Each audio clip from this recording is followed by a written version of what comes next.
कराची के हालात, street crimes, डकैती, रहजनी, मोबाइल स्नैचिंग, मोटरसाइकिल स्नैचिंग, इस हवाले से मुत्तहिदा कौमी मूवमेंट पाकिस्तान के रहनुमा हैं, अपोजिशन लीडर हैं सिंध असेंबली में, अली खुर्शीदी साहब इस वक्त हमारे साथ ऑनलाइन मौजूद हैं। हम खुशामदीद कहना चाहेंगे। अस्सलाम वालेकुम।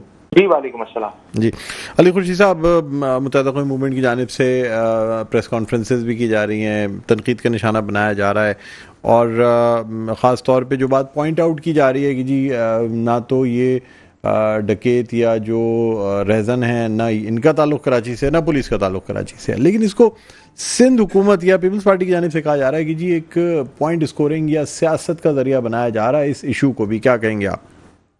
सबसे पहले तो बहुत बहुत शुक्रिया। और देखें, ये सारी बातें छोड़ दें ना, मैं तो सिर्फ इतनी सी बात ये कह रहा हूँ पीपल्स पार्टी के दोस्तों से कि पिछले 4-3 महीने के स्टैट्स निकाल लीजिए, सरकारी आदादोशुमार, ठीक है, लगभग 60 से ज्यादा अमवात हो चुकी है शहर कराची में। 700 से ज्यादा जो है वो लोग इंजर्ड हुए हैं इस स्ट्रीट क्राइम की वारदातों में।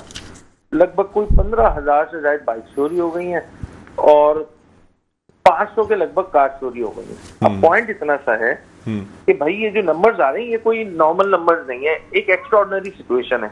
अच्छा, सूबाई हुकूमत अमन और अमान को लेकर ये वे आउट निकाल रही है कि चूंकि भाई पिछले दिनों इंटरिम गवर्नमेंट थी, चीजें हमारे पास नहीं थी, इस वजह से जो है वो सूरत हाल खराब हो गई, हम इसे ठीक कर देंगे। अच्छा, थोड़ी देर के लिए उनका क्लेम मान भी लिया जाए और 2022 के नंबर निकाल लिए जाए जब सूबे में पीपल्स पार्टी की ही हुकूमत थी, तो वो नंबर्स भी कोई ठीक नहीं है। लगभग 28,000 वारदातें हुई हैं सन 2022 में। 2023 की मैं बात कर लूं, 2023 में भी 28,000 के करीब वारदातें हुई। इसका मतलब ये हुआ कि प्रॉब्लम जो है इस अमन अमान की बहाली की जो जिम्मेदार एक इदारा है, पुलिस का महकमा, उसकी है।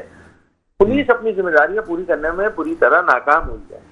अब अगर इसको इशू को आइडेंटिफाई किया जा रहा है और ये कहा जा रहा है कि आप जो है इस इशू को टेकअप कीजिए और इसके मसले का हल निकालिए, क्योंकि यहाँ पर देखें अमलाक का नुकसान नहीं हो रहा है, सिर्फ अगर जानों का नुकसान हो रहा है, कीमती जानों का नुकसान। शहर का इंफ्रास्ट्रक्चर खराब होता है ना, तो उस पर बहस कर ली जाती है, बातचीत कर ली जाती है।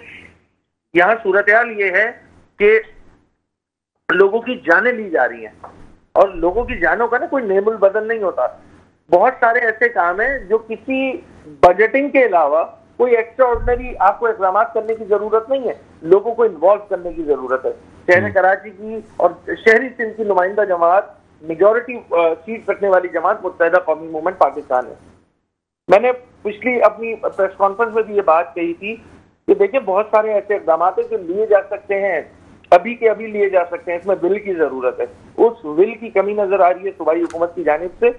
इसी वजह से हम मुसलसल तवातुर के साथ 3 प्रेस कॉन्फ्रेंसेस कर चुके हैं कि देखिए जो करने वाले काम है वो तो करें ना, मोहल्ला कमेटी फाल करें, इलाके के SHO को और मुताल्लिका जो लॉ एनफोर्समेंट एजेंसीज के लोग हैं उनका लाइजन करके आप मोहल्ला सिक्योर करें। देखिए बहुत सारी कराची में आबादियां। सर, आपका जो एक मुत्तहिदा कौमी मूवमेंट का सेक्टर और यूनिट का जो सिस्टम था वो फाल है या गैर फाल हो गया है? नहीं, बिल्कुल फाल है। यूसीज के लेवल पे, टाउन के लेवल पे हमने तो ये गुजारिश की है हुकूमत से कि महल्ला कमेटी को फाल कर दें। महल्ला कमेटी में इलाके के जो नोटेबल लोग होते हैं उनको उनका लाइसेंस करा दें, पुलिस से बैरियर्स का सिस्टम लगा दें। इससे होगा ये, लॉजिक इसके पीछे ये है, इसके पीछे लॉजिक ये है कि पुलिस के जो पेट्रोलिंग का रेडियस है वो कम हो जाएगा। यहाँ लोग पहले चौराहों पे लोग जो है वो रहजनी की वारदात होती थी, लोगों से मोबाइल छीने जाते थे। अब तो लोग इलाके और गली मोहल्ले भी सिक्योर नहीं रहे। तो कम से कम जो चीज सिक्योर की जा सकती है वो तो हम पहले सर, तो आपका मकसद ये है कि 88 के बाद जिस तरीके से मोहल्लों में और सड़कों पे जो गेट्स लगाए गए थे, आप चाह रहे हैं उसी तरीके से बैरियर्स वगैरह लगा के लोग खुद अपनी सिक्योरिटी करें? देखें, जब हम बैरियर्स लगा देंगे किसी इलाके में, किसी मोहल्ले में, तो एंट्री और एग्जिट पर उसी इलाके का जो एक मुंतखब करदा एक चौकीदार होगा वो मौजूद होगा। एंट्री और एग्जिट पर चेक मौजूद होगा। यहाँ पे कितने लोग इस शहर में आ रहे हैं, बसिलसिला रोजगार आते हैं, उसी बहाने बहुत सारे क्रिमिनल्स भी तो आ रहे हैं ना। पहले एक जमाने में होता ये था कि बड़े शहरों में लोग वारदातें करते थे और छुपाने के लिए जो है वो छोटे शहरों का रुख करते थे। अब बिल्कुल उल्टा हो गया है। अब पूरे मुल्क में जो कार्रवाइयां कर रहे होते हैं, जो क्रिमिनल्स होते हैं, वो अब उनको सेफ हाउस या सेफ प्लेस जो नजर आती है वो शहर कराची है, क्योंकि यहाँ पे कोई चेक एंड बैलेंस मौजूद नहीं है। कौन किराएदार आ रहा है, किसके घर पे, उसका बैकग्राउंड क्या है। सर वक्त का में मुझे बताइएगा सर लायबल क्या तय किया गया, कोई एहतजाज करेगी मुत्तहिदा कौमी मूवमेंट की जानिब से तवातुर के साथ मुसलसल जो है इस इशू को टेकअप किया जा रहा है और ये रिक्वेस्ट की जा रही है कि देखें इस मसले, ये कोई सियासी मसला नहीं है, ये एक इंतजामी मसला है, लोगों की इंसानी मसला है। बिल्कुल बिल्कुल लोगों की जाने जा रही है, तो बजाय इसके कि इस पे सियासत की जाए, ठोस इकदामात उठाएं।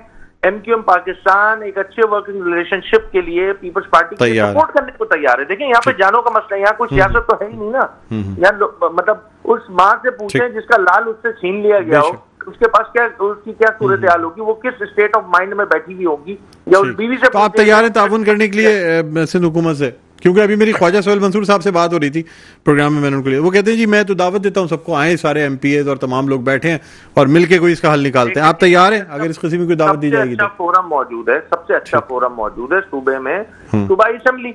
ठीक भाई वजीर दाखिला सिंध सूबाई असम्बली में आके बयान क्यों नहीं दे रहे, प्लान क्यों नहीं बता रहे हैं कि हम क्या करना चाह रहे हैं? ठीक सर, मशवरे दिए जाएंगे ना, रोड सड़कों पे बैठ के किसी के घर पे तो मीटिंग नहीं करके मशवरे दिए जाएंगे। ठीक है सर, मौजूद है उनके पास। ठीक है सर, बहुत बहुत शुक्रिया अली कुरैशी साहब, आपने प्रोग्राम की वक्त निकाला।